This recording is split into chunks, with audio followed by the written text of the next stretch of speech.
ગયા ક્લાસની અંદર આપણે નીટ લેવલના કેટલાક એમસીક્યુ કેવી રીતે પૂછાય છે એની થોડી વાત કરી હતી. આજે ફરીથી ટોપિકને થોડું કન્ટિન્યુ કરીએ. આજે આપણે જોઈએ ચુંબકીય ક્ષેત્ર માટે એકમો.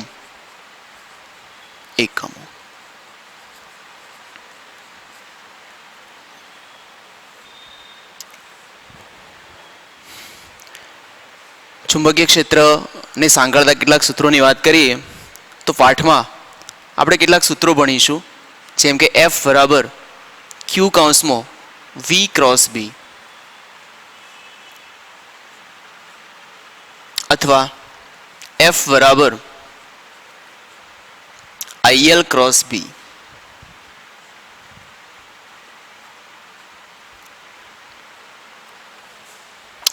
હજી પાઠ જેમ ચાલશે આગળ એમ ચુંબકીય બળ માટે આપણે આ સૂત્રો ભણતા રહીશું. ચલો, આ સૂત્રો અનુસાર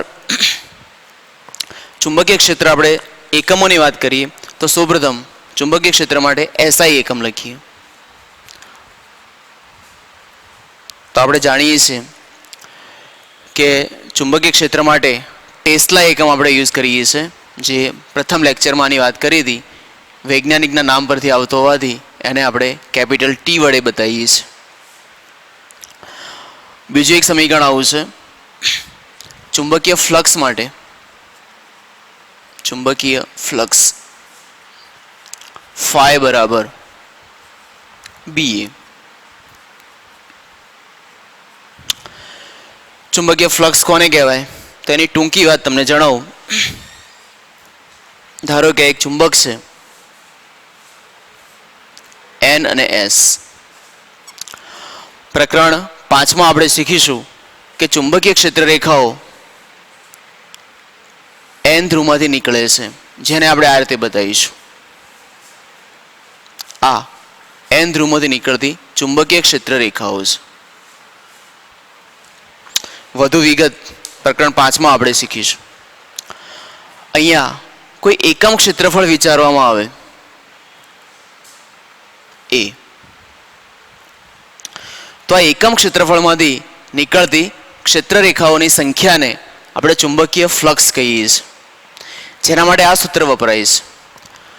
અને આ સૂત્ર અનુસાર ચુંબકીય ક્ષેત્રને કરતા બનાવીએ તો સમીકરણ બને છે B બરાબર ફાઈ ઇન્ટુ A.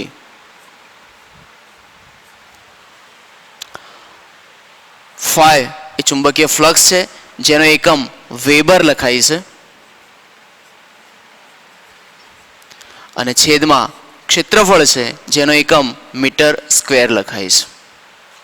તો આના પરથી જો બીજા કોઈ એકમની વાત કરીએ તો વેબર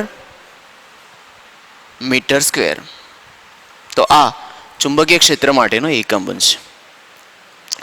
આ સૂત્ર અનુસાર પણ આપણે એકમો બનાવી શકીએ છીએ. ચલો, CGS એકમની વાત કરીએ. CGS એકમ તો ચુંબકીય ક્ષેત્ર માટે CGS એકમ તરીકે ગોસ લખવામાં આવે છે, અને જેને આપણે કેપિટલ G વડે બતાવીશું, વૈજ્ઞાનિકના નામ પરથી આવતો હોવાથી. અથવા અન્ય એકમની વાત કરીએ CGSમાં તો વેબરે MKS એકમ છે, SI એકમ છે, CGSમાં એકમ મેક્સવેલ લખવામાં આવે છે. મીટર ની જગ્યાએ CGSમાં સેમી થાય, સેમી -2. તો આ ચુંબકીય ક્ષેત્ર માટેના એકમોની વાત કરી. પારિમાણિક સૂત્ર લખીએ આપણે. પારિમાણિક સૂત્ર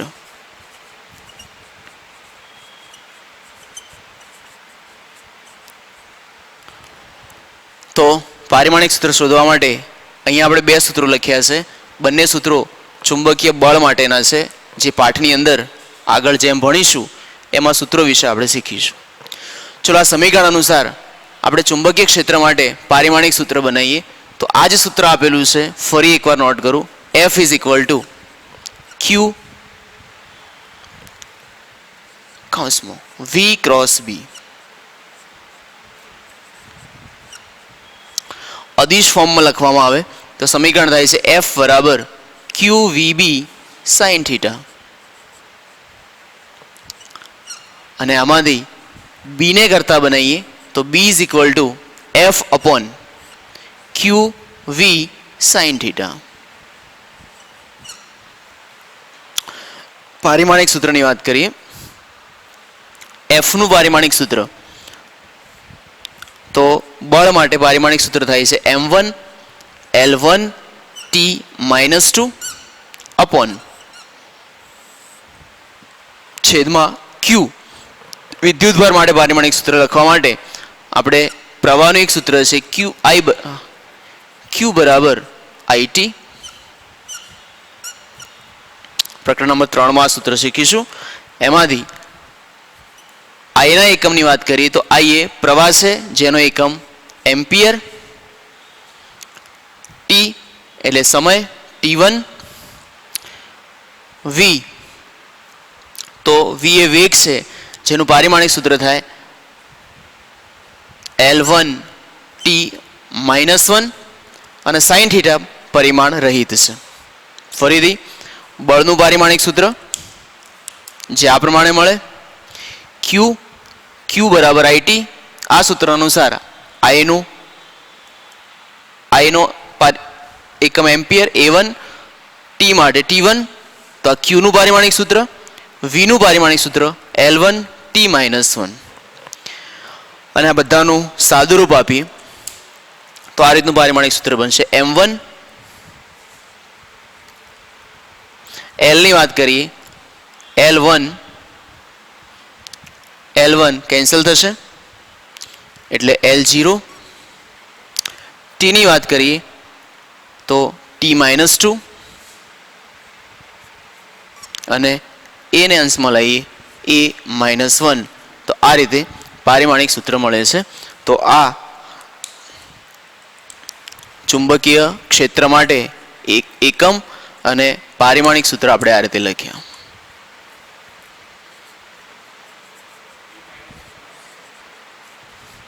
SI એકમ અને CGS એકમ વચ્ચેના સંબંધની વાત કરીએ આપણે તો SI એકમની અંદર ટેસ્લા લખવામાં આવે છે. 1 tesla is equal two 10⁴ Gauss થાય છે. તો આ ચુંબકીય ક્ષેત્રના CGS અને MKS વચ્ચેનો સંબંધ ધરાવતું સૂત્ર છે.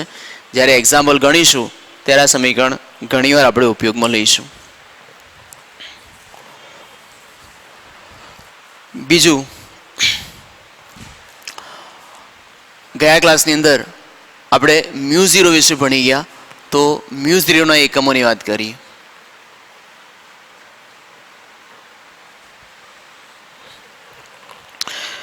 બાયો સાવરના નિયમની અંદર આપણે શીખ્યા હતા કે μ0 એ શૂન્યાવકાશની પરમિએબિલિટી છે. μ0 એ શૂન્યાવકાશની પરમિએબિલિટી છે.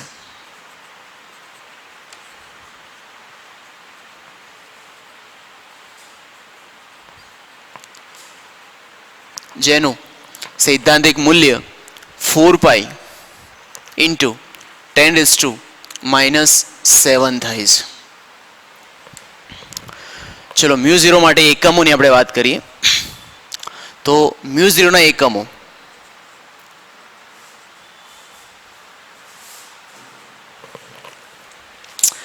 ગયા ક્લાસની અંદર રિંગ માટેનો કોન્સેપ્ટ આપણે ભણ્યા હતા, જેમાં એક સૂત્ર આવતું હતું B બરાબર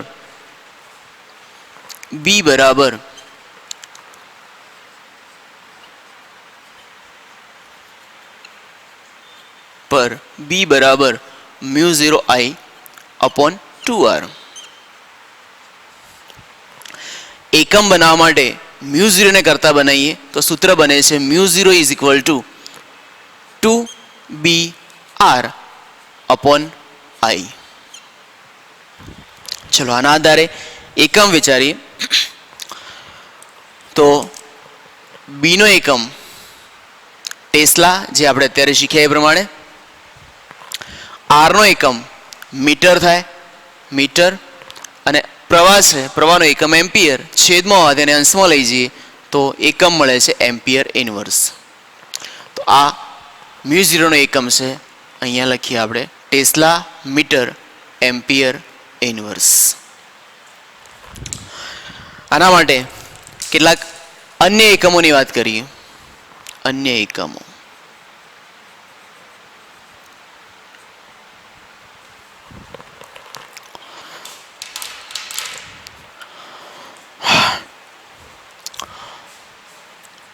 weber, ampere inverse, metre inverse અથવા હેનરી મીટર ઇનવર્સ અથવા ન્યૂટન મીટર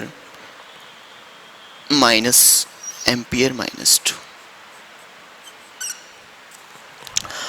અહીંયા મેં કેટલાક મ્યુ0 માટેના એકમો લખ્યા છે જે આ પ્રમાણે છે.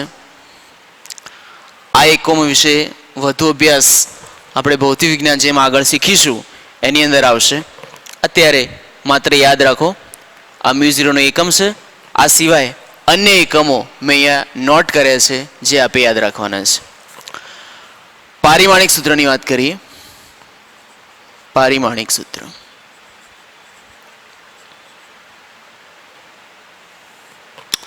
તો રિંગના સમીકરણ પરથી જ પારિમાણિક સૂત્ર બનાવીએ. જે સૂત્ર અહીંયા આપણે લખ્યું છે મ્યુ0 માટે, જે કંઈક આ રીતે છે: મ્યુ0 is equal to 2br upon I. પારિમાણિક સૂત્ર બનાવીએ. સૌપ્રથમ બીનું પારિમાણિક સૂત્ર. તો અહીંયા લખેલું છે બીનું પારિમાણિક સૂત્ર. અહીંયા ડાયરેક્ટ લખીએ આપણે m1 L0 t -2 a -1. ત્યારબાદ r એ ત્રિજ્યા છે તો L1 અપોન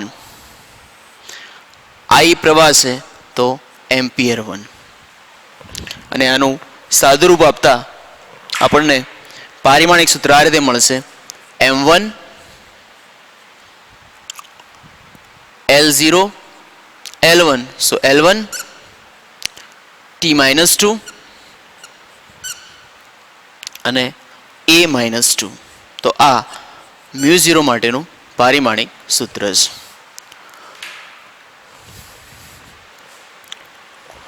તો મિત્રો અહીંયા આપણે બે રાશિ, ચુંબકીય ક્ષેત્રના એકમો અને ચુંબકીય શૂન્યાવકાશની પરમિટિવિટીના એકમોની વાત કરી.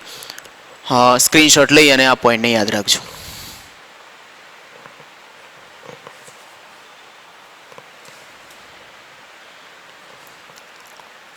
હા મિત્રો, ઘણીવાર આ પ્રકારના એમસીક્યુ પૂછાતા હોય છે કે રિંગના કિસ્સાની અંદર જ્યારે પ્રવાહ આ પ્રમાણે પસાર થાય છે ત્યારે કેન્દ્ર પાસેનું ચુંબકીય ક્ષેત્ર આપણે લખીએ છીએ B બરાબર મ્યુ0I અપોન 2r. આપણે જાણીએ છીએ મિત્રો કે વિદ્યુત પ્રવાહનું નિર્માણ એ ઇલેક્ટ્રોનની ગતિના કારણે થાય છે. તો ઇલેક્ટ્રોનના અથવા વિદ્યુત ભારના એક ભ્રમણ માટે q બરાબર IT. આ સમીકરણ આપણે લખીએ છીએ અને આમાંથી પ્રવાહને કરતા બનાવીએ તો સૂત્ર મળે છે I બરાબર q અપોન t. આ સમીકરણ આપણે અહીંયા લખી શકીએ છીએ. એક ભ્રમણ માટે વિદ્યુત એક ભ્રમણ માટે જો આ સમીકરણ લખવામાં આવે તો I બરાબર q અપોન કેપિટલ T. એક ભ્રમણ માટે લાગતા સમયને આપણે આવર્તકાળ કહીએ છીએ તો t ના બદલામાં કેપિટલ T મૂકીએ. આવર્તકાળના વ્યસ્તને આવૃત્તિ કહેવાય. એ પ્રમાણે જો સૂત્ર લખવામાં આવે તો QF લખી શકાય. અને આ સમીકરણને જો અહીંયા મૂકવામાં આવે તો B બરાબર મ્યુ0I અપોન 2r. I ના બદલામાં QF મૂકીએ, QF અપોન 2r.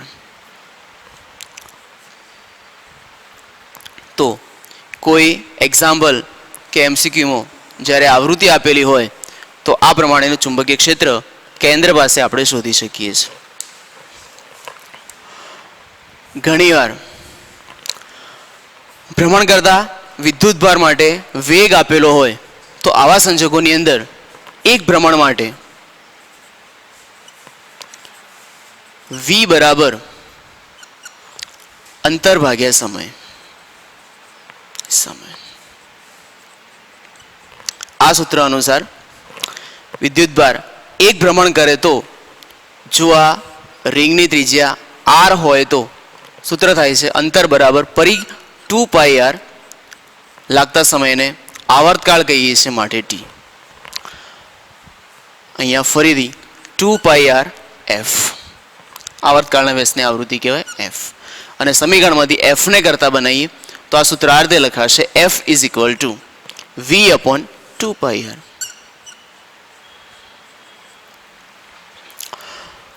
આ સમીકરણને પ્રવાહના સૂત્રમાં મૂકવામાં આવે તો પ્રવાહનું સૂત્ર થાય છે I બરાબર q v અપોન 2πr. જો ઇલેક્ટ્રોન માટે આપણે લખતા હોઈએ તો સમીકરણમાં q ના બદલામાં e મૂકી શકીએ, ev અપોન 2πr લખી શકીએ. અને પ્રવાહનું આ સૂત્ર ફરીથી ચુંબક ક્ષેત્રમાં મૂકવામાં આવે તો b બરાબર μ0 અપોન 2r ઇન્ટુ I ની જગ્યાએ આ સમીકરણનો યુઝ કરીએ qv અપોન 2πr. સાદું રૂપ આપતા b is equal to μ0 qv upon 4πr square. તો આ પ્રમાણેનું સૂત્ર બને છે જેના આધારે કેન્દ્ર પાસેનું ચુંબકીય ક્ષેત્ર જો ઇલેક્ટ્રોન કે વિદ્યુતભારનો વેગ આપેલો હોય ત્યારે આ સૂત્ર મૂકીને આપણે કેલ્ક્યુલેશન કરી શકીએ છીએ. તો અમુક આ 2-3 સ્ટેપ્સ જે અહીંયા લખ્યા છે એ આપ યાદ રાખજો. આવૃત્તિના સ્વરૂપે, વેગના સ્વરૂપે આ ચુંબકીય ક્ષેત્ર માટેના અન્ય સૂત્રો બને છે. હા મિત્રો, આપણે 2 ટોપિક ભણી ગયા, બાયો સાવરનો નિયમ અને રિંગ માટે ચુંબકીય ક્ષેત્ર. પાઠ્યપુસ્તકની અંદર જે ઉદાહરણ અને સ્વાધ્યાયના એક્ઝામ્પલ આપેલા છે હવે આપણે એની ચર્ચા કરીએ. સૌપ્રથમ ઉદાહરણ 4.5 જેની રકમ આ પ્રમાણે છે.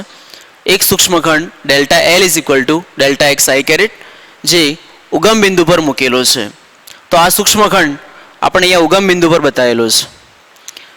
આઈ કેરેટ એટલે કે સૂક્ષ્મખંડ જે છે એક્સ અક્ષ પર છે, તેમાંથી 10 એમ્પિયર પ્રવાહ વહે છે. તો પ્રવાહને આપણે દર્શાવીએ કે આ સૂક્ષ્મખંડમાંથી 10 એમ્પિયર જેટલો પ્રવાહ વહે છે. તો એમાંથી વહેતો પ્રવાહ 10 એમ્પિયર છે. લખીએ I બરાબર 10 એમ્પિયર પ્રવાહ આપેલો છે. y અક્ષ પર 0.5 મીટર અંતરે આવેલો બિંદુ, તો આ y અક્ષ છે. આ y અક્ષ પર 0.5 મીટરે P બિંદુ આવેલું છે. તો આ P બિંદુ પાસેનું ચુંબકીય ક્ષેત્ર શોધો. આ બિંદુ પાસે આપણે ચુંબકીય ક્ષેત્ર B બરાબર શોધવું છે. ઓકે, બાયો સાવરના નિયમ પ્રમાણે આપણે જોઈએ તો આ રીતે થશે. બાયો સાવરના નિયમ પ્રમાણે નિયમ પરથી જો સૂત્ર લખીએ તો B is equal to μ0 I dl sin theta upon r square. dl સૂક્ષ્મખંડના કારણે P બિંદુ પાસેનું ચુંબકીય ક્ષેત્ર આપણે બાયો સાવરના નિયમો ભણી ગયા, જેનું સૂત્ર આ પ્રમાણે છે. ચલો આમાં આવતા પદોની વાત કરીએ. I બરાબર પ્રવાહ જે આપણને આપેલો છે 10 એમ્પિયર. dl બરાબર, તો dl એ સૂક્ષ્મખંડ છે.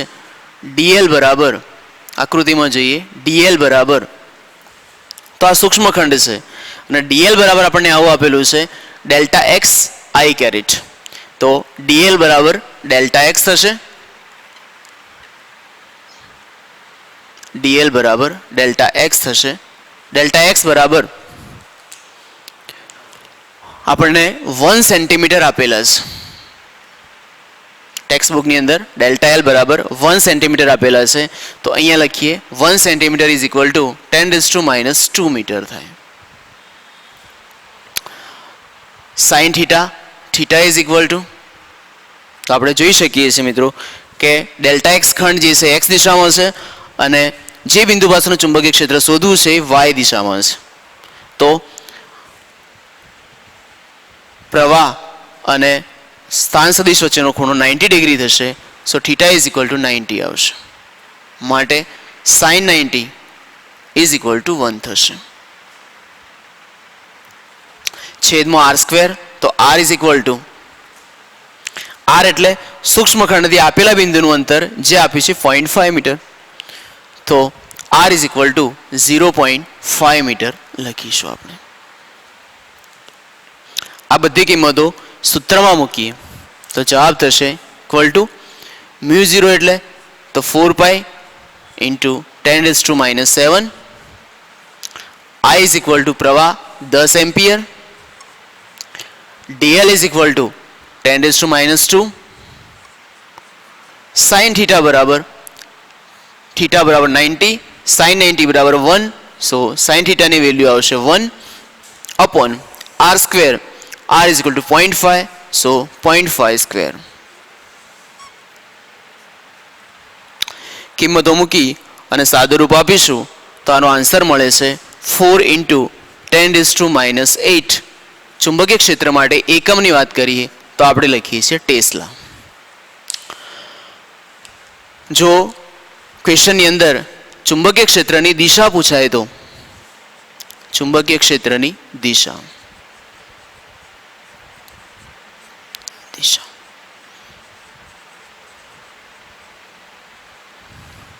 તો બાહ્ય સવારનો જે નિયમ છે ચુંબકીય ક્ષેત્ર માટેનો એને આપણે સદિશ સ્વરૂપે લખીએ તો આપણે આ રીતે લખીએ dB is equal two mu 0 upon 4 pi IDL cross R upon R cube. આપણે જાણીએ છીએ મિત્રો કે ચુંબકીય ક્ષેત્રની જે દિશા છે એ આઈડિયલ ક્રોસ આર થી બનતા સમતલને લંબ હોય છે. એટલે કે ડીબીની દિશા એટલે કે ચુંબકીય ક્ષેત્રની દિશા એ આઈડિયલ ક્રોસ આર પરથી જાણી શકાય, આર પરથી મળશે.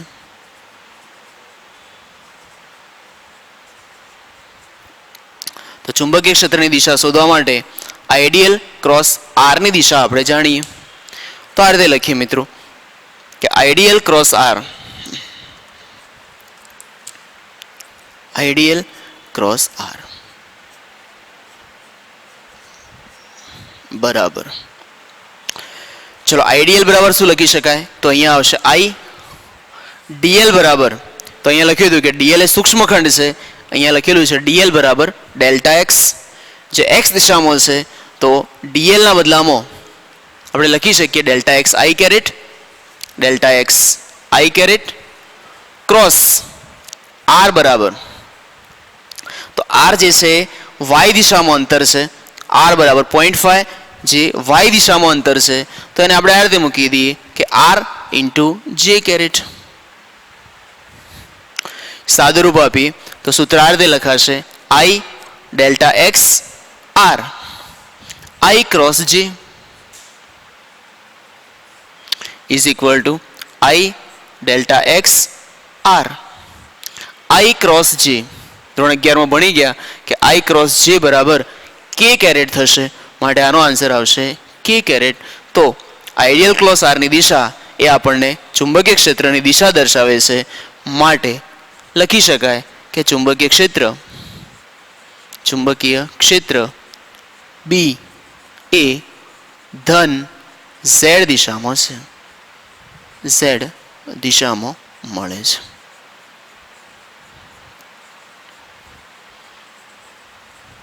તો આ એક્ઝામ્પલની અંદર બાહ્ય સવારનો નિયમ ઉપયોગ કરી અને ચુંબકીય ક્ષેત્રનું મૂલ્ય શોધી શકાય અને સદિશ સૂત્ર પરથી આપણે ચુંબકીય ક્ષેત્રની દિશા જોઈ શકીએ છીએ. બીજા એક ઉદાહરણની વાત કરીએ, ઉદાહરણ 4.7. જેમાં રકમ આ રીતે છે 10 સેમી ત્રિજ્યા ધરાવતું 100 આંટાવાળું ગૂંચળું જેમાંથી 1 એમ્પિયર પ્રવાહ વહે છે, તો કેન્દ્ર પાસેનું ચુંબકીય ક્ષેત્ર શોધો. અહીંયા આપણને આ રીતે આપેલું છે 10 સેમી ત્રિજ્યા ધરાવતું 100 આંટાવાળું ગૂંચળું. તો આ રીતે વિચારીએ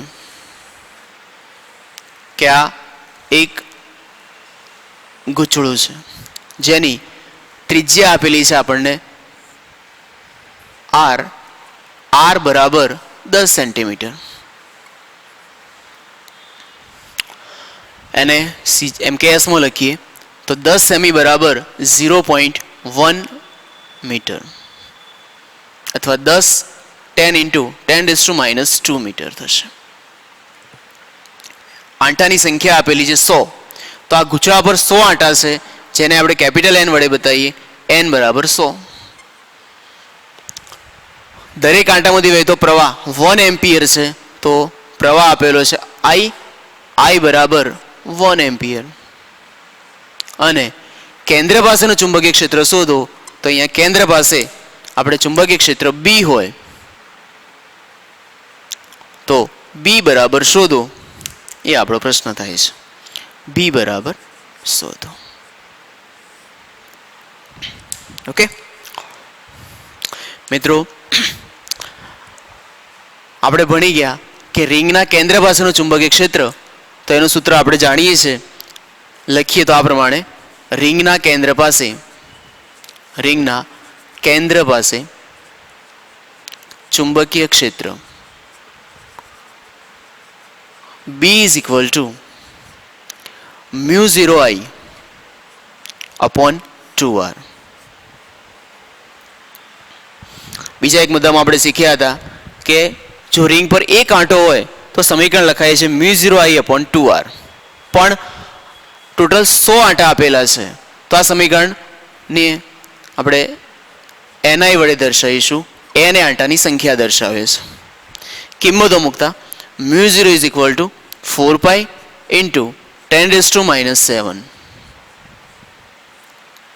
N બરાબર 100, 100, I બરાબર 1 એમ્પિયર upon 2, R બરાબર 10 × 10⁻², 10⁻², ઇક્વલ ટુ બધી વેલ્યુ મૂકી અને સાદુરૂપ આપીશું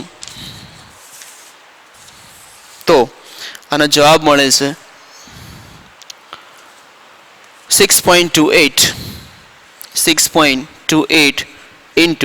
10⁻⁴, જેનો એકમ આવશે ટેસ્લા. તો આ રીતે કેન્દ્ર પાસેનું ચુંબકીય ક્ષેત્ર આપણે શોધી શકીએ છીએ. મિત્રો, નેક્સ્ટ ઉદાહરણ 4.6, જેની રકમ આ પ્રમાણે છે.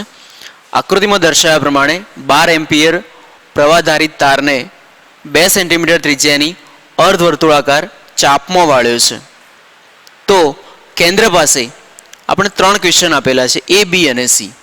સૌપ્રથમ 12 એમ્પિયર પ્રવાહધારિત તાર. તો આ જે તાર આપેલો છે એમાંથી વહેતો પ્રવાહ I બરાબર 12 એમ્પિયર છે. આ તારની ત્રિજ્યા આપેલી છે 2 સેન્ટીમીટર. સો R = 2 સેન્ટીમીટર. મીટરમાં કન્વર્ટ કરીએ 2 × 10⁻² મીટર. અર્ધવર્તુળાકાર ચાપમાં વાળેલો છે, તો સીધા તારને આપણે આ રીતે વાળી દીધો છે. કેન્દ્ર પાસે, કેન્દ્રને આપણે O વડે બતાવીએ, તો કેન્દ્ર O પાસે આપણે 3 ક્વેશ્ચન સોલ્વ કરીશું. સૌપ્રથમ સીધા વિભાગો વડે ઉદ્ભવતું ચુંબકીય ક્ષેત્ર શોધો. પહેલા પ્રશ્નની અંદર સીધા વિભાગો વડે ઉદ્ભવતું ચુંબકીય ક્ષેત્ર. તો જો મિત્રો, આ જે ચાપ આપેલી છે એ ચાપની અંદર આપણે નામકરણ કરીએ A, B, C અને D. શબ્દ લખેલો છે સીધા વિભાગો.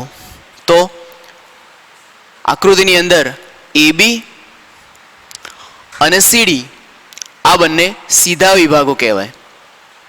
તો આ બંને સીધા વિભાગોના કારણે O બિંદુ પાસેનું ચુંબકીય ક્ષેત્ર આપણે શોધવું છે. તો જવાબ નોટ કરીએ. સીધા વિભાગો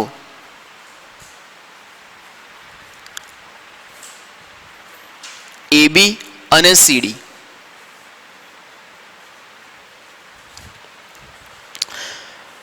બાયો સાવરના નિયમ આપણે ભણી ગયા કે કોઈ પણ તાર હોય તો એ તારમાંથી વહેતો પ્રવાહ I હોય તો તારની અક્ષ પર બિંદુ આવેલું હોય તો એવા બિંદુ પાસેનું ચુંબકીય ક્ષેત્ર B બરાબર 0 થાય છે.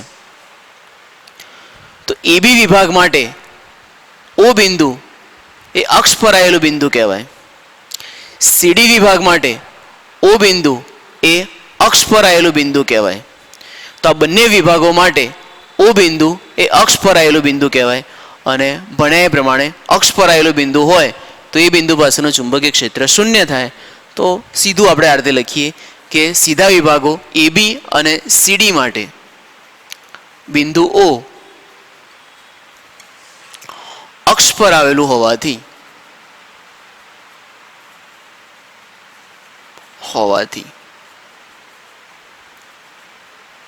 બીજું આપણે આ રીતે પણ શીખ્યા હતા કે B બરાબર બાયો સાવર્ટના નિયમમાં μ0 I dl sin theta upon r square. જો થીટા એટલે dl અને r વચ્ચેનો ખૂણો તો અક્ષ પર આવેલા બિંદુ માટે થીટા બરાબર 0 થાય અને થીટા બરાબર 0 થાય માટે sin 0 બરાબર 0 થાય અને sin 0 0 થાય તો અહીંયા sin 0 મૂકો તો B બરાબર 0 મળે. એટલે કે અક્ષ પર આવેલા બિંદુ માટે ચુંબકીય ક્ષેત્ર હંમેશા 0 મળે. તો સીધા વિભાગો AB અને CD માટે બિંદુ O અક્ષ પર આવેલું હોવાથી O બિંદુ પાસે ચુંબકીય ક્ષેત્ર 0 મળે છે.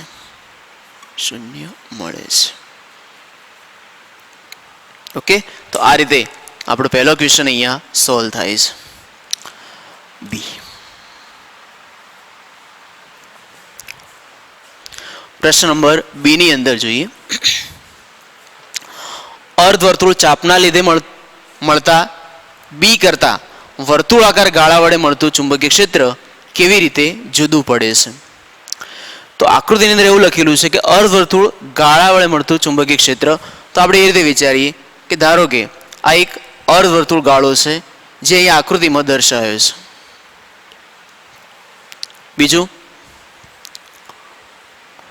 વર્તુળાકાર ગાળા વડે મળતું ચુંબક ક્ષેત્ર. તો બાજુમાં આ એક વર્તુળાકાર ગાળો છે. આ બંને વડે કેન્દ્ર પાસે ઉદ્ભવતું ચુંબક ક્ષેત્ર કેવી રીતે જુદું પડે છે એની આપણે વાત કરીએ. તો બંને કિસ્સાની અંદર આપણે ચુંબકીય ક્ષેત્રની ગણતરી કરીએ. સૌપ્રથમ અર્ધવર્તુળ માટે, ત્યારબાદ વર્તુળાકાર ગાળા માટે. તો પહેલા આના માટે જોઈએ. અર્ધવર્તુળ ગાળા માટે, અર્ધવર્તુળાકાર ગાળા માટે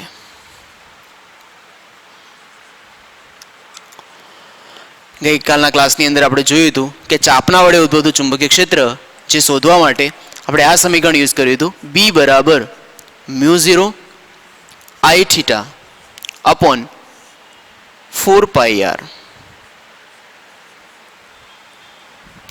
અર્ધવર્તુળ ચાપ હોય અથવા કોઈ પણ ચાપ હોય તો એના માટે ચુંબકીય ક્ષેત્ર આપણે આ સૂત્રથી ગણીએ છીએ આકૃતિ પરથી, જ્યાં થીટા બરાબર શું મળે? તો અર્ધવર્તુળ ચાપ બનતી હોવાથી થીટા બરાબર પાઈ થશે.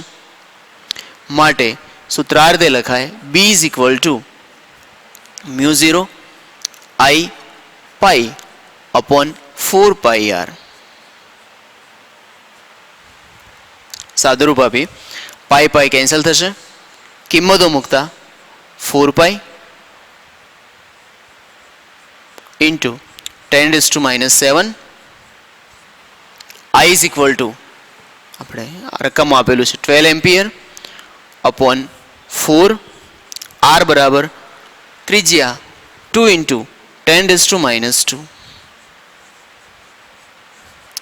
બધી કિંમતો મૂકી અને સાદુરૂપ આપવામાં આવે તો આનો જવાબ મળે છે 1.9 10⁻⁴ ટેસ્લા into 10⁻⁴ ટેસ્લા.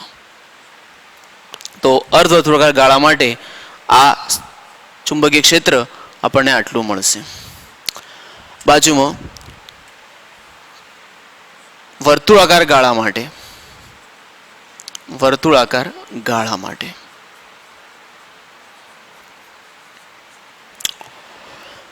વર્તુળાકાર ગાળો એટલે મિત્રો રિંગ કહેવાય.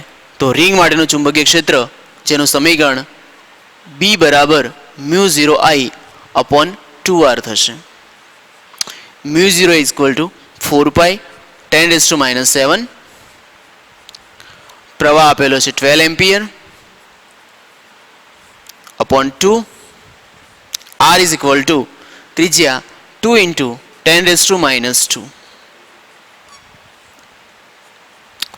બધી કિંમતો મૂકી અને સાદુરૂપ આપશો તો આન્સર મળે છે 3.7 ઇન્ટુ 10⁻⁴. 10⁻⁴ ટેસ્લા. બંનેની કમ્પેરિઝન કરીએ તો અર્ધવર્તુળાકાર ગાળા વડે મળતું ચુંબક ક્ષેત્ર અને વર્તુળાકાર ગાળા વડે મળતું ચુંબક ક્ષેત્ર એ ડબલ દેખાય છે. તો છેલ્લે આ પ્રમાણે નોટ કરીએ. વર્તુળાકાર ગાળા વડે મળતું ચુંબકીય ક્ષેત્ર અર્ધવર્તુળ લૂપ વડે મળતા ચુંબકીય ક્ષેત્ર કરતા બમણું છે.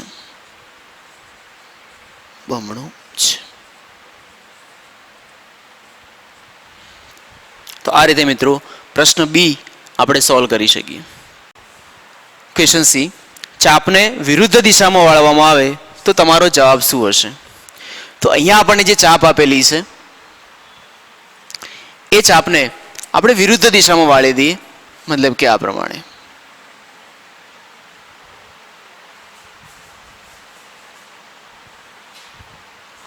કેન્દ્ર પાસેનું ચુંબકીય ક્ષેત્ર શોધીએ O બિંદુ પાસેનું. તો અહીંયા ચાપને આપણે વિરુદ્ધ દિશામાં વાળી દીધી. ચલો ચુંબકીય ક્ષેત્રનો જવાબ શું હશે? તો ઉપરના એક એક્ઝામ્પલની અંદર ચાપને ઉધ્વ દિશામાં વાળી હતી જે અર્ધવર્તુળ ચાપ હતી. આ પણ અર્ધવર્તુળ ચાપ જ છે અને આ પણ અર્ધવર્તુળ ચાપ હોવાથી આનો આન્સર આ પ્રમાણે જ મળે છે. તો ચાપને વિરુદ્ધ દિશામાં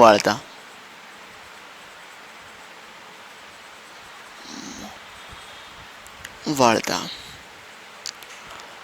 ચુંબકીય ક્ષેત્ર B બરાબર 1.9 ઇન્ટુ 10⁻⁴ ટેસ્લા જ મળે છે. તો બંને અર્ધવર્તુળ ચાપ હોવાથી બંને ચાપનો જવાબ સેમ આવે છે 1.9 10⁻⁴ ટેસ્લા. પરંતુ ચુંબકીય ક્ષેત્રની દિશા જોવામાં આવે તો આ ચાપની અંદર O બિંદુ પાસેનું ચુંબકીય ક્ષેત્ર આપણે શોધીએ તો આ જે ચાપ છે એ સમઘડી ચાપ છે અને આપણે ભણી ગયા કે જો સમઘડી ચાપ હોય તો જમણા હાથના અંગૂઠાના નિયમ પ્રમાણે એની દિશા પુસ્તકના પાનમાં અંદર તરફની મળે છે. માટે આ ચાપ માટે દિશા પુસ્તકના પાનમાં અંદર તરફની મળશે. જ્યારે ચાપને વિરુદ્ધ દિશામાં વાળવામાં આવે તો જમણા હાથના નિયમ પ્રમાણે વિરુદ્ધ દિશામાં વાળો તો અંગૂઠો બહાર તરફ આવે છે. તો ચુંબકીય ક્ષેત્ર આપણને બહાર તરફનું મળે છે. આ બિંદુ પાસે ચુંબકીય ક્ષેત્ર બહાર તરફનું મળશે. માટે ચુંબકીય ક્ષેત્રની દિશા ઉલટાઈ જાય છે. તે પુસ્તકના પાનમાંથી બહાર તરફ મળે છે.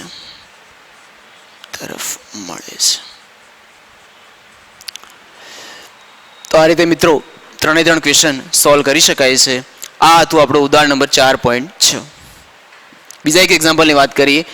સ્વાધ્યાયની અંદર એક દાખલો આપેલો છે સ્વાધ્યાય 4.1. આ જે એક્ઝામ્પલ છે એ એક્ઝેક્ટલી ઉદાહરણ 4.7ના જેવો જ છે. તો આપ મિત્રો હોમવર્કની અંદર આ દાખલો કમ્પ્લીટ કરી દેશો.